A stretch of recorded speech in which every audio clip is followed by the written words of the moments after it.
Hello guys, तो welcome back to a new video. तो पिछले वीडियो में हमने एक जो अपना क्वेश्चन था वो ड्यू छोड़ा था क्योंकि लेक्चर लंबा हो गया था। तो वही क्वेश्चन नंबर 2 आज हम करने वाले हैं। तो आपको एक बार मैं रिवाइज कर दूं, जो हमने दो इम्पोर्टेंट पॉइंट किए थे पिछले लेक्चर में। देखो, वो दो इम्पोर्टेंट पॉइंट ये वाले किए थे। इन पॉइंट्स को मैं एक बार रिवाइज करा देता हूँ आपको। नीचे रुक जाओ, ये देखो।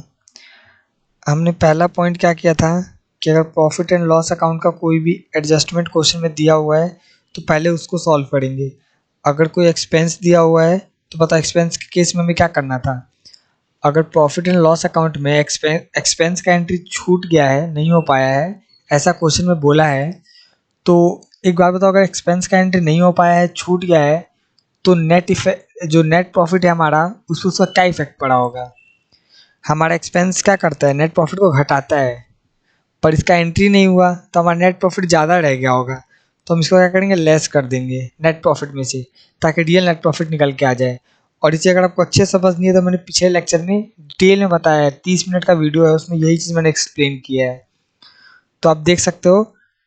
और अगर मान लो कोई इनकम दिया हुआ है, इनकम दिया हुआ है कि इनकम साइड का कोई एंट्री यानी क्रेडिट साइड का कोई एंट्री छूट गया है, तो एक बात बताओ, अगर ये एंट्री हम करते हैं तो नेट प्रॉफिट हमारा बढ़ जाता है, क्योंकि इनकम क्या करता है, प्रॉफिट को बढ़ाता है। बट एंट्री तो हुआ ही नहीं है, छूट गया एंट्री, इसका मतलब क्या, हमारा नेट प्रॉफिट कम दिख रहा है, कम रह गया है, क्योंकि ये इनकम उसमें ऐड हुआ ही नहीं है। तो इसको क्या करेंगे, हमें ऐड कर देंगे।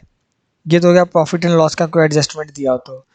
अब मान लो profit and loss appropriation account जो हमको भी बनाना है, उसी का कोई एडजस्टमेंट दिया हुआ है। मान लो कोई एक्सपेंस इन सैलरी दिया हुआ है कि सैलरी ऑलरेडी पेड, यानी ऑलरेडी पे हो चुका है। तो एक बात बताओ, इसमें दो चीज़ हम कर सकते हैं। पहला, अगर सैलरी ऑलरेडी पेड है तो सैलरी को हम दोबारा डेबिट साइड में पेमेंट करेंगे ही, हम ये मान लेंगे कि सैलरी पे हो चुका है, इसको इग्नोर कर देंगे। पहला तरीका तो ये है। दूसरा तरीका है कि अगर आपको सारे एंट्रीज करके रियल अकाउंटिंग दिखाना है, सब सारे एंट्रीज आपको शो करनी है, तब क्या करोगे, पहले आप नेट प्रॉफिट में ये जो खर्चा हमने एंट्री किया, हमने खर्चा ऑलरेडी माइनस कर दिया है, तो नेट प्रॉफिट घट चुका होगा। पहले ऐड करके नेट प्रॉफिट रियल क्या होगा वो निकाल लो, पहले ऐड कर दो। ऐड किया, रियल नेट प्रॉफिट निकल गया। अब इसका डेबिट साइड में दोबारा एंट्री कर दो सैलरी का। सेकंड केस आप ये कर सकते हो, मान लो कोई इनकम दिया हुआ है, इंटरेस्ट ऑन ड्राइंग, मान लो इंटरेस्ट ऑन ड्राइंग दिया हुआ है कि interest on drawing already adjusted, यानी इंटरेस्ट ऑन ड्राइंग जो हमारा इनकम था वो नेट प्रॉफिट में ऑलरेडी ऐड हो चुका है। अगर ये नेट प्रॉफिट में ऑलरेडी ऐड हो चुका है तो इसका मतलब क्या है कि इस नेट प्रॉफिट को बढ़ा दिया होगा। तो या तो हम दोबारा एंट्री करेंगे नहीं, ये मान लेंगे कि नेट प्रॉफिट ऑलरेडी ऐड हो चुका है। या सेकंड काम हम ये कर सकते हैं, पहले इस इनकम को हम माइनस करेंगे, पहले इंटरेस्ट ऑन ड्राइंग को हम लोग नेट प्रॉफिट में से माइनस करेंगे, और फिर दोबारा इसका एक एंट्री दिखा देंगे, इंटरेस्ट ऑन ड्राइंग्स। अब ये चीज़ मैंने आपको बता दिया। अब मैं ये आपको प्रैक्टिकली रियल में करके दिखाऊंगा क्वेश्चन में कि होता कैसे है। तो आज हम इसी पे बेस्ड एक क्वेश्चन करने वाले हैं। ये क्वेश्चन देखो, आपको क्वेश्चन दिख रहा है। चलो हम क्वेश्चन को पहले पढ़ते हैं कि इंपॉर्टेंट पॉइंट इसमें हमको क्या क्या मिलता है। जो जो इंपॉर्टेंट मिलेगा उसको हम ग्रीन कलर से अंडरलाइन कर देंगे। देखो, XYZ are partners in a form sharing profit in the ratio. देखो, रेशो में काम आएगा प्रॉफिट डिवाइड करने के लिए, ग्रीन कलर से कर दिया। आगे देखो, fixed Capitals of partners were rupees 5 lakh, 5 lakh, 2,50,000। इसको हम ग्रीन से करते हैं। इंटरेस्ट ऑन कैपिटल निकालने में काम आएगा ये। आगे देखो, the partnership deed provides that interest on capital is allowed at the rate 10% per annum. काम आएगा इंटरेस्ट ऑन कैपिटल निकालने के लिए। Z is allowed to a salary 2,000 per month. ये याद रखो, per month, per month, per month मैंने एक महीने का सैलरी 2,000 है, तो 12 महीने का सैलरी कितना होगा, सैलरी तो पूरे साल का देंगे ना। 2,000 अगर एक महीने का है तो 12 महीने का 24,000 नहीं हो जाएगा, 24,000 सैलरी। ये समझ आ गया आपको 24,000 कहाँ से आएगा सैलरी। ये मैं आपको वर्किंग नोट में भी दिखाने वाला हूँ। उसके बाद आगे देखो, profit of the form for the year ended 31st March 2022 after, ये देखो बहुत इंपॉर्टेंट पॉइंट है। After debiting Z salary was 4 lakh. After debiting Z salary यानी जेड का सैलरी ऑलरेडी हमने डेबिट कर दिया है, यानी ऑलरेडी पे कर दिया है, ऐसा हमने हमारे क्वेश्चन में बोला हुआ है।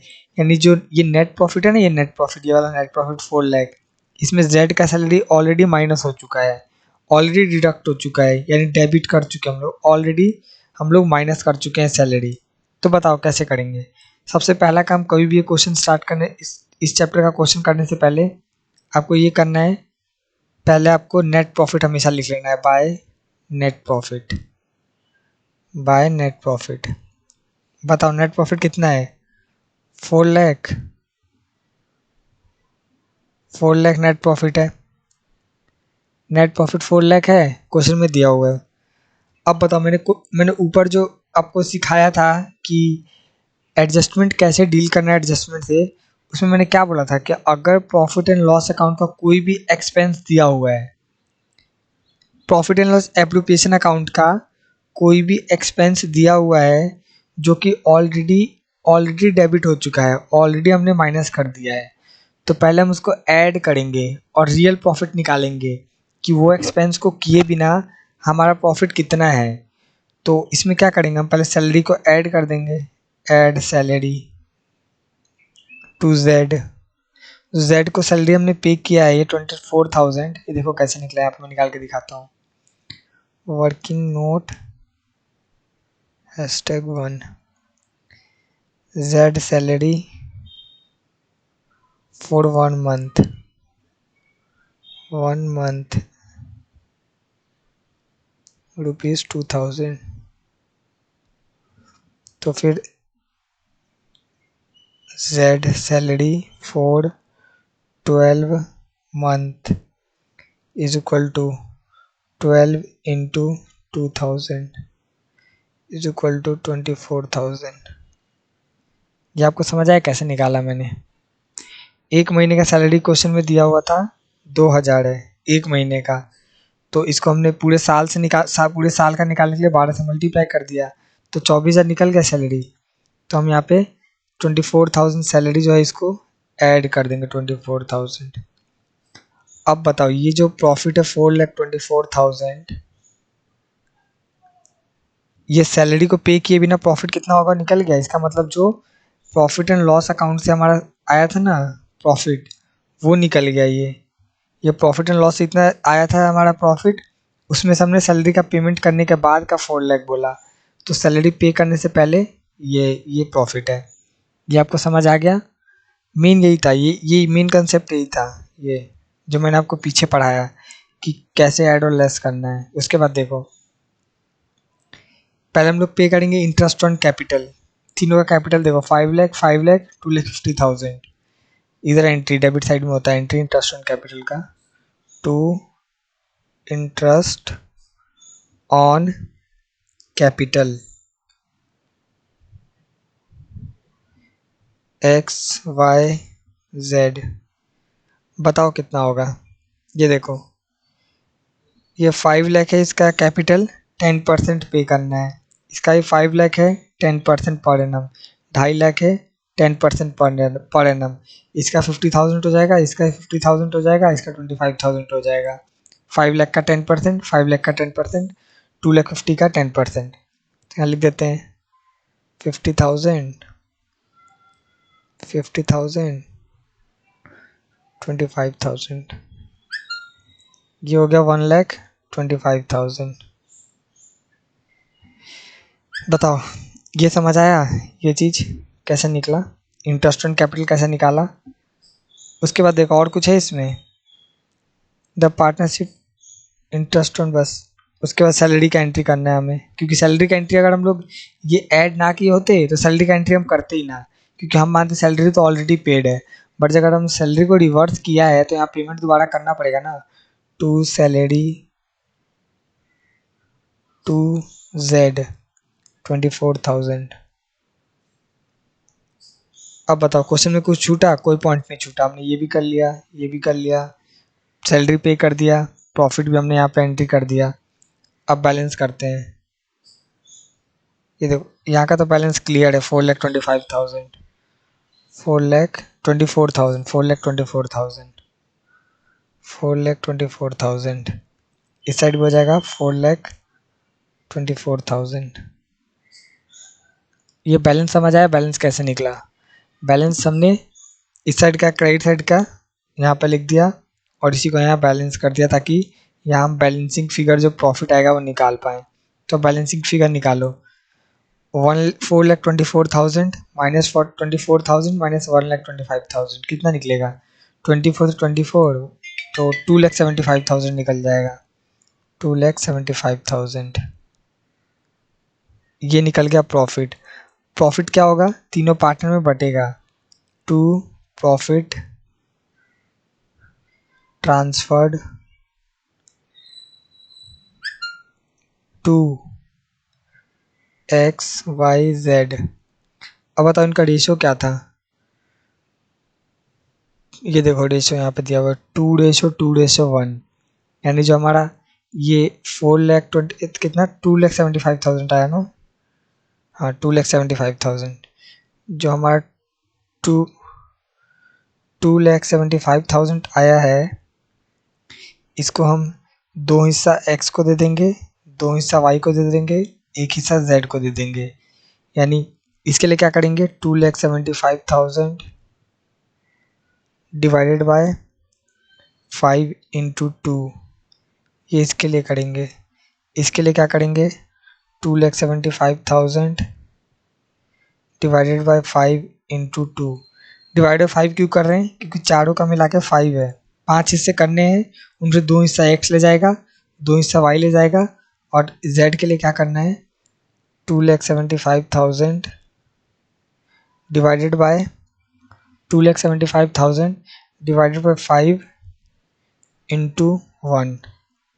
तो रुको कैलकुलेटर से मैं निकाल लेता हूँ कि कितना आएगा।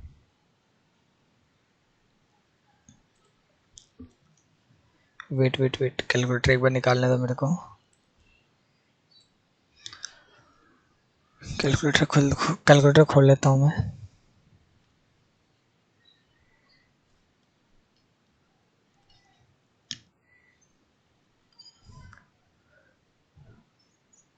$2,75,000 डिवाइडेड बाय 5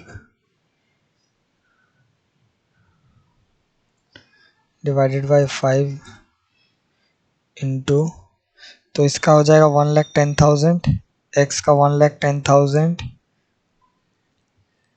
नहीं हाँ 1,10,000, इसका भी 1,10,000 और इसका 55,000। इन तीनों का सम, ये प्रॉफिट जो निकला हमारा 2,75,000 वो आ गया। देखो जूम आउट कर देता हूँ, यहाँ पे आंसर आप देख सकते हो इजीली। आंसर आप देख सकते हो इजीली कि देखो। अब देखो क्वेश्चन दोबारा मैं एक बार बता देता हूँ। क्वेश्चन में नेट प्रॉफिट दिया हुआ था 4 लाख, बट क्वेश्चन में net profit after deducting Z salary, यानी जेड का सैलरी माइनस करने के बाद, जेड का सैलरी डेबिट करने के बाद। तो हमने पहले जेड का सैलरी को वापस ऐड किया नेट प्रॉफिट में, ताकि रियल नेट प्रॉफिट निकाल सकें 4 लाख को। कलर चेंज कर लेता हूँ ताकि रियल प्रॉफिट निकाल सके। 4,24,000 निकल गया क्योंकि हमने सैलरी को ऐड कर दिया। उसके बाद हमने क्या किया? पहले इंटरेस्ट ऑन कैपिटल पे कर दिया तीनों के। इसका कैपिटल 5 लाख था, उसका 10%, इसका 5 लाख था, उसका 10%, इसका 2,50,000 था, उसका 10%, और टोटल यहाँ पे लिख दिया। फिर हमने जेड का सैलरी यहाँ पे दोबारा ऐड कर दिया था, रिवर्स कर दिया था, दोबारा पेमेंट किया जेड के सैलरी का 24,000।